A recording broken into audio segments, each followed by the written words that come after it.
はいどうも、時志亮太です。今日はこちらの革砥の使い方をお伝えしていきたいと思います。こちらの道具、革砥っていう道具になるんですけど、木の板に牛革を貼っている道具になります。で、これ見たことあるって方も多いかなと思うんですけど、これ実は僕がいつもショート動画の最後に当てている道具になります。なので、砥石で研いだ後に当ててるやつですね。で、僕いつもあれで何をしてるかっていうと、包丁って基本的にこういう砥石、これで研ぐんですけど、これで研いだら、この包丁の刃先にですね、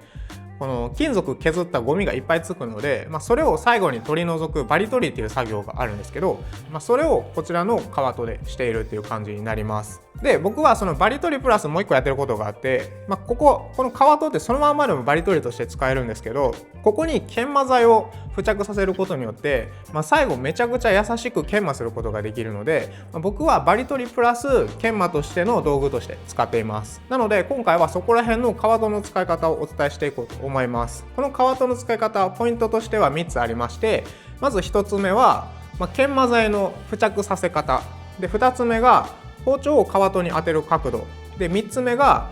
この革砥に当てる回数ですね。で、大きく分けるとこの3つのポイントが大事になっていきます。このポイントの中に結構注意点とかもありまして、この革砥ってうまい使い方したらめちゃくちゃ切れるようになるんですけど、変な使い方とかめっちゃ使いすぎたりすると、逆に切れ味が落ちちゃうっていうことも結構ありますので、そこら辺切れ味をワンランク上に上げれるような使い方っていうのをお伝えできたらなと思っています。それでは今からこちらの革砥の使い方をお伝えしたいと思います。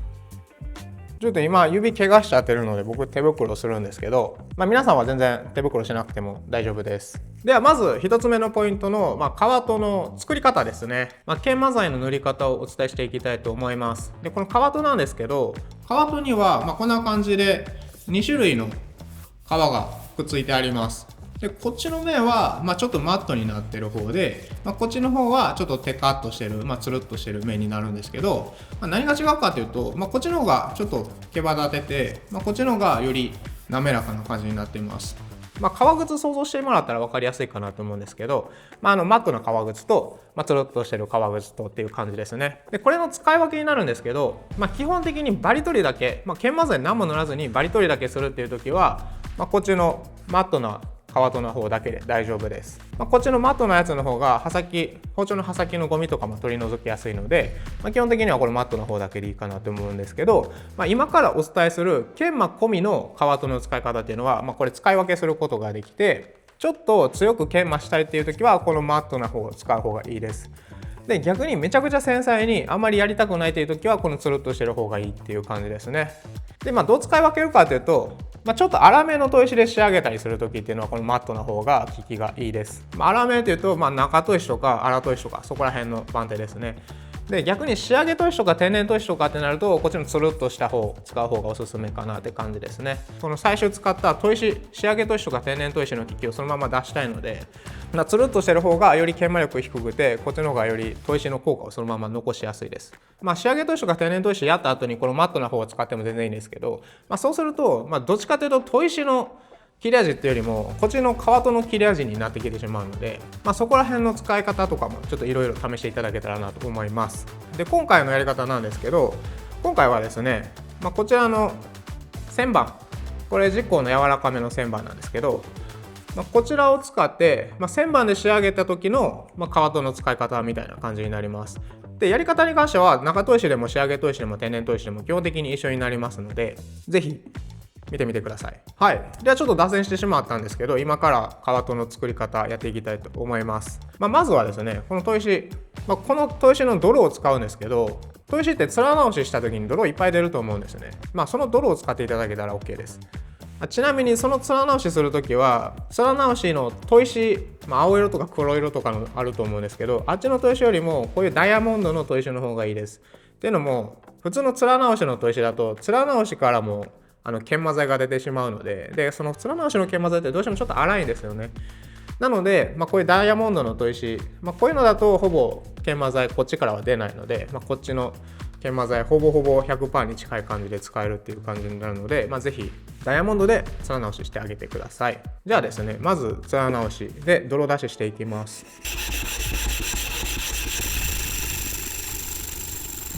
はい。で面直ししてあげると、こっちとかこっちとかにこんな感じでいっぱい砥石の泥がつくと思うんですけど、これをカワトの表面に塗っていきます。ベタっとこんな感じで塗っちゃって大丈夫です。はい。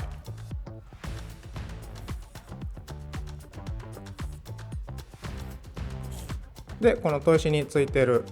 泥も全部取っちゃって、こっちの砥石にくっつけていきます。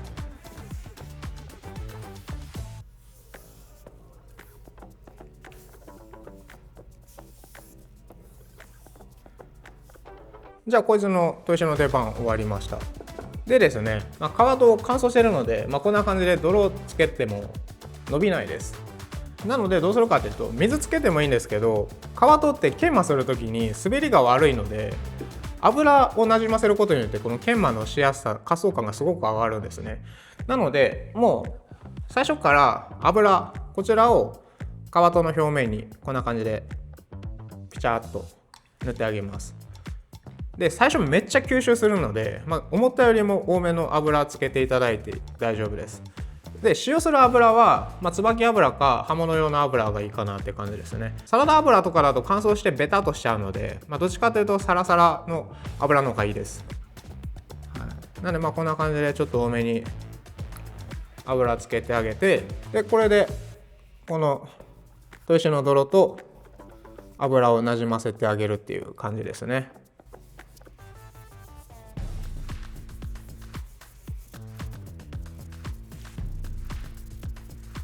はい、で乾いてきたらまた油足してあげます。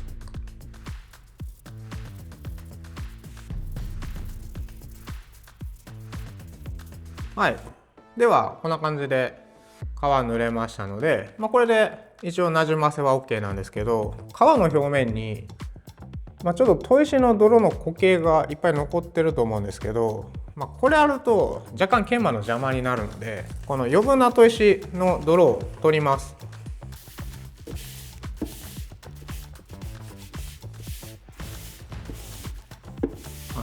そうするとこんな感じでいっぱい余分なやつが出てくるので、これはもういらないです。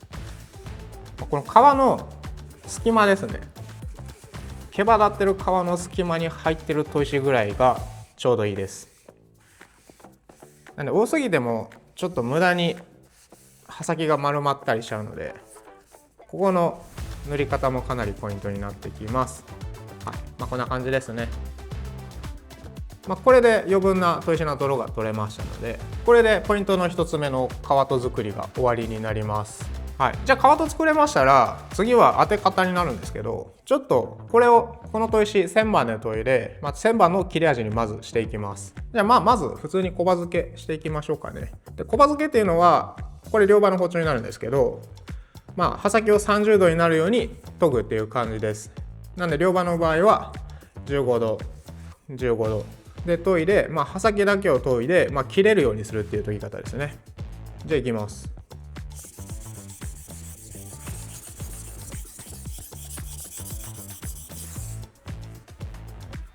はい、しっかり乖離出たか確認してあげて、出てなかったらもう一回研いでいきます。はい、で全体的に乖離出たら反対研いで、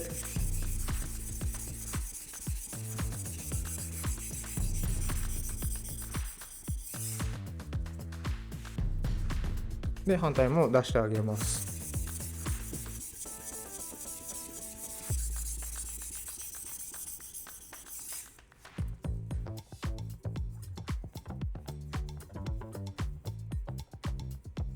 はい、で両方出たら最後表と裏を 2,3 回ずつ軽くしてあげたら1000番の研ぎが終わりになります。でこれで1000番の切れ味になりましたので、まずこいつの切れ味を見ていただこうかなと思います。で1000番でもかなり切れるようにはなるんですけど、1000番ってやっぱ長砥石なのでちょっと切れ味が荒いんですね。なんでまずその切れ味を見ていただきます。じゃあまずこちらのペーパータオル、これをくるくるっと丸めていってこいつを切ります。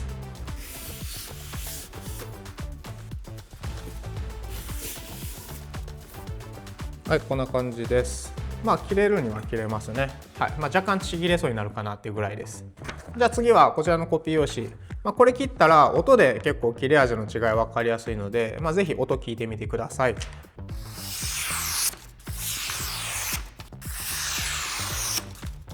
はい、こんな感じです。全然切れてるとは思うんですけど、この音の違いを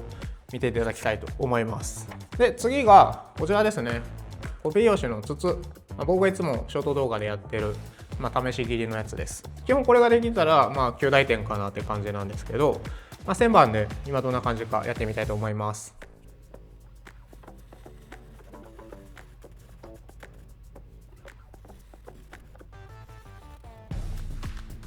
はい、1000番だとやっぱりこんな感じで滑ってしまって刃が入りにくい状態ですね。こんな感じの切れ味になります。じゃあここから最終バリ取り、これバリ取りしてないからやんって思ったかもしれないですけど、バリ取りのやり方は何種類かありまして、この皮取りバリ取りしてもいいですし、新聞紙でこそって取ってもいいですし、さっきこちらのペーパータオル切ったと思うんですけど、これでもバリ取りできます。じゃあ続いてはですね、いよいよこちらの皮との使い方やっていきます。じゃあこちらの切れ味を、同じ1000番の泥をつけてこの皮とを使ったらどうなるのかっていうのをやっていきたいと思います。じゃあここからがポイントの2つ目、皮との当て方ですね。まず皮と平らな台の上に置いてください。空中でやってもいいんですけど、空中よりも台の上に置いた方が角度安定するので置いてやった方がいいかなと思います。で、さっき油塗ったと思うんですけど、またちょっと乾いてきてるのでちょっと油足してあげます。基本的には研ぎ方と同じです。さっきの小刃付けと全く同じやり方をやるんですけど、砥石のようにこすったりしないです。最後のシュッと最後押してあげる動作があったと思うんですけど、あれだけをやる感じですね。で、大事なのが角度になります。角度が、さっきの小刃付けと本当に一緒なんですけど、15度15度が基本です。刃先の小刃付けの同じ角度で当ててあげるって感じですね。で、これ皮なんでちょっと沈み込むんですよ。特にこっちの、マットの方は柔らかい、表面柔らかくなってるので、より沈み込みます。なんで砥石で研いだ15度よりもちょっと寝かすっていうのがポイントになってきます。そうすると多少沈み込んで角度がついたとしても、同じぐらいの角度で研げますんで。で、やり方としては15度弱ぐらいでまず角度を作ってあげます。で、この15度分かりにくいよって方は、やり方があるんですけど、基本的に15度っていうと90度の半分が45度になります。で、もう半分にすると 22.5 度になるので、そこからちょっと気持ち寝かした角度が15度なんですけど、今回の場合もうちょっと寝かしたいので 22.5 度の半分にします。そうするとだいたい 11.25 になるので、その角度でやってあげたらいいです。なので半分の半分の半分と思っていただけたらいいかなと思います。はい、じゃあいきます。半分の半分の半分、こんぐらいの角度でシュッと滑らしていきます。で、この滑らすやり方は刃先、この包丁の刃の方から包丁の付け根に向かってこの刃元っていうところに向かってシュッと1回でやっていきます。で、これ3回ずつぐらいでいいです。で、ここでポイントの3つ目の回数もちょっと同時に説明していくんですけど、これ表裏両方当てていくんですけど、片方は5回以内に収める方がいいです。で、反対もするんで、合計10回以内ですね。5回5回っていう感じです。で、これやりすぎると刃先細かくなりすぎてツルツルになってきて一瞬で切れ味落ちちゃうようになっちゃうので、そこを注意してください。なんで回数はできるだけ最小限がいいです。で、ポイントの2つ目の角度なんですけど、角度が今言った角度なんですけど、これじゃあ立てすぎるとどうなっちゃうかっていうと、立てすぎると刃先が丸くなってしまうので、この皮と一応刃を研磨してて刃先めっちゃごくわずかに削ってる状態になります。なのでせっかく砥石でこんだけとんがらした角度であっても、皮とでちょっと角度立ててやっちゃうと刃先がこんな感じでふにゃっとピンって立てたんですが、ふにゃっとなっちゃうんですね。で、そうすると、切れない刃になっちゃうので、この角度もかなり気をつけてください。で、今こっち4回やったんですけど、次左手に持ち替えて同じ半分の半分の半分ぐらいに仕上げて、これでまた刃先から刃元に向かってシュッとやっていきます。で、3回ぐらいでいいです。で、最後表同じ角度で1回、裏同じ角度で1回でしてあげたら研磨終了です。はい。本当にこれだけの作業です。なんで皮と自体はめっちゃすぐ終わります。で、これ当てすぎない方がいいので、できるだけ最小限ちゃんとした角度でやってあげるっていうのが大事になってきます。で、ここがポイントの2個目と3個目ですね。じゃあこれでできましたので、どんな感じの切れ味になったか見ていきましょう。ではまずこちらのペーパータオル切っていきます。同じように丸めてあげて、はい、じゃあ切っていきます。いや、さっきよりだいぶ切り進みが良くなったの分かりますかね。めっちゃほらスムーズ。こんだけでこんだけ変わるんですごいですよね。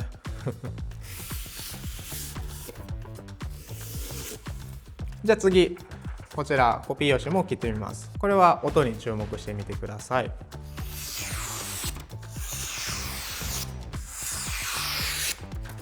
はい、こんな感じです。ちょっと分かりにくいかもしれないんですけど、音が静かになったのが分かるかなと思います。で、切り進みもかなりいいですね。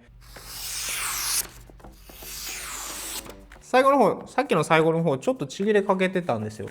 実は。はい、見えますかね。ここの部分、最後の切り端、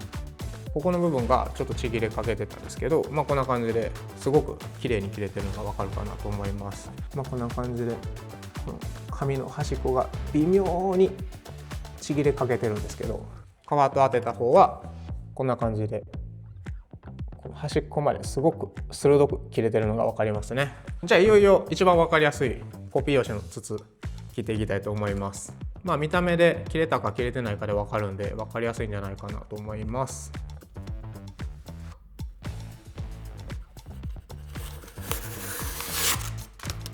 はい、こんな感じです。結果が目で見て分かるので一番分かりやすかったかなと思います。こんな感じで今の数回やってあげるだけで、切れ味がかなり上がるので楽しいですよね。はい、ということで以上がこちらのカワトの使い方になります。で、今回は大事なポイントを3つに分けて紹介させていただきました。で、おさらいすると、1つ目、カワトの塗り方ですね。塗り方に関しては、とりあえず泥バーって塗って油バーって塗ってあげて、なじましてあげた後に、余分な砥石の泥を取り除いてあげる。ここがポイントになります。で、2つ目は包丁を当てる角度ですね。この角度は、基本的に小刃付けと同じ角度なんですけど、立てすぎてしまうと切れ味が甘くなってしまうので、どちらかというと小刃付けよりも少し寝かした角度、これで研いであげる必要があります。で、ポイント3つ目は当てすぎないっていうことですね。はい、これ当てすぎてしまうと刃先がめっちゃ細かくなっていってしまうので、一瞬めっちゃ切れるんですけど、切れ味がもう本当にすぐ落ちます。なので、一瞬の切れ味だけ本当に求めるって方はめちゃくちゃ当てていただいて全然大丈夫なんですけど、切れ味の持続性も担保したいよって方はこのぐらいで止めておくのがおすすめです。で、今回は料理人さんもご家庭の方も1000番使われてる方が一番多いかなと思いましたので1000番でやらせていただいたんですけど、1000番じゃなくて、天然砥石とか仕上げ砥石の泥を使うことによってさらに切れ味よくできるので、ぜひ興味ある方はそちらもやってみてください。で、僕過去の動画で究極のカワトっていう題名で、こちらに中山智恵をつけた動画とかもありますので、ぜひ気になる方はそちらも検索してみてください。で、ちなみに僕がいつも動画で使ったりとか、カワトで愛用してるやつが、天然砥石中山智恵の泥をつけてるカワトになりますので、そちらもチェックしてみていただけると嬉しいです。何が違うかざっくり言うと、この人造砥石の泥ってこの今の自己の柔らかめの旋盤とかだと AA っていう研磨材になってきて、モースコードが10段階あって、一番硬い10段階目がダイヤモンドで、2番目がアルミナ系の硬さになるんですけど、それがこの砥石でよく使われている AA とかっていう研磨材の硬さになります。じゃあ天然砥石どうかというと、天然砥石って石英っていう研磨材が主成分になってくるので、モースコード的には7段目になっています。なのでこの2段階差があって、この2段階差がめちゃくちゃ硬さ違うので、この削る能力っていうのが全然違うんですね。よく削りたいという時は人造砥石の研磨材の方がいいんですけど、めっちゃ細かく繊細に仕上げたいという時は天然砥石の研磨材の方が向いてるので、こういう最終仕上げの時はやっぱり天然砥石の研磨材、石英とかを使う方がより細かい仕上げにできるかなと思います。でさらに天然砥石の泥とかって、このやればやるほど細かくなって砕けていきやすいので、そういうのもあって使い込めば使い込むほどより繊細な切れ味にできるっていうのがあるので、天然砥石使うのもめちゃくちゃ面白いです。ただやっぱり砥石一つだけで済ませたいという時は、お使いの砥石の泥を使ってあげることによって、砥石は一つなんですけど、砥石だけで研ぐよりもこの道具革砥っていう道具を使ってあげることによってさらに切れ味を高めることができるので、ぜひチャレンジしてみてください。で僕のチャンネルではこんな感じで、研ぎにまつわるいろんなことを発信してるんですけど、研ぎ方だったり、ただただ研いでこの僕の研ぎを実際に見ていただいたりとか、包丁とか砥石のレビューとかもしてまして、こんな動画作ってほしいよとか、こんなことしてほしいよっていうのがあればコメント欄の方に書いていただけるととても嬉しいです。では今回も最後までご視聴いただきありがとうございました。今回の動画が少しでもいいと思った方はグッドボタンとチャンネル登録よろしくお願いします。それではまた次回の動画でお会いしましょう。バイバイ。